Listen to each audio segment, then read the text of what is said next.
আসসালামু আলাইকুম দর্শক, দেখা হয়ে গেল আর একটি গুরুত্বপূর্ণ ভিডিওতে।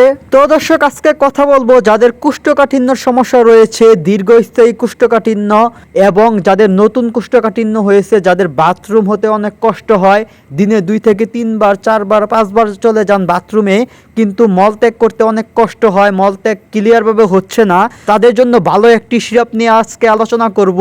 সিরাপটির নাম হচ্ছে ইজি লাইফ সিরাপ। আমরা এখন জানবো এই ইজি লাইফ সিরাপটি কি কি রোগের জন্য কার্যকরী। ইজি লাইফ সিরাপটি মূলত পুরাতন ও দীর্ঘস্থায়ী কোষ্ঠকাঠিন্য বা যাদের বাথরুম কষা শক্ত, বাথরুম হতে অনেকক্ষণ সময় লাগে বা ক্লিয়ারভাবে হচ্ছে না, তাদের জন্য খুবই কার্যকরী একটি সিরাপ।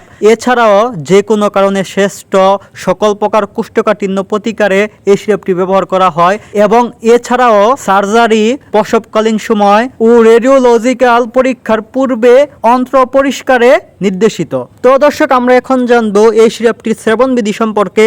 10 বছরের বেশি বয়সী শিশু ও প্রাপ্তবয়স্কদের ক্ষেত্রে প্রতিদিন 5 থেকে 10 মিলি অর্থাৎ 1 থেকে 2 চামচ খেতে হবে। 4 থেকে 10 বছর বয়সী শিশুদের ক্ষেত্রে প্রতিদিন 2.5 মিলি থেকে 5 মিলি পর্যন্ত অর্থাৎ হাফ চামচ থেকে 1 চা চামচ খেতে হবে, এবং 4 বছরের কম বয়সী শিশুদের ক্ষেত্রে প্রতি কেজি শারীরিক ওজনের জন্য প্রতিদিন 0.25 মিলি।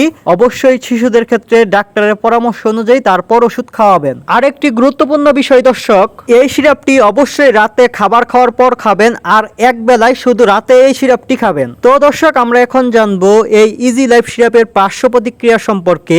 পার্শ্ব প্রতিক্রিয়াগুলো হলো অতি সংবেদনশীলতা, মাথা ঘোরা, সাময়িক সংজ্ঞাহীনতা, পরিপাকতন্ত্রের জটিলতা, ডায়রিয়া, পেটে ব্যথা এবং বমি বমি ভাব হতে পারে। সতর্কতা, গর্ভাবস্থায় ও স্তন্যদানকালে সতর্কতা গ্রহণ করতে হবে। এছাড়া শিশু, মেগি রোগী এবং লিভার রোগে আক্রান্ত রোগীদের ক্ষেত্রে অবশ্যই চিকিৎসকের পরামর্শ অনুযায়ী তারপর ওষুধ সেবন করতে হবে। তো দর্শক, আমরা এখন জানবো এই ইজি লাইফ সিরাপটির দাম কত। এই ইজি লাইফ সিরাপটির দাম মাত্র 175 টাকা। তো দর্শক, আপনারা এই সিরাপটি বাংলাদেশের বিভিন্ন ফার্মেসির দোকানে পেয়ে যাবেন।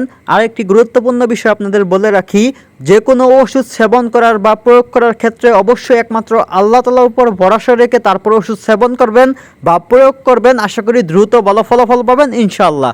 তো দর্শক, ভিডিওটি এ পর্যন্তই ছিল। যারা নতুন আছেন তারা অবশ্যই চ্যানেলটি সাবস্ক্রাইব করে সঙ্গেই থাকবেন। যেহেতু আমাদের চ্যানেলটি নতুন, তাই সবাই সাপোর্ট করবেন।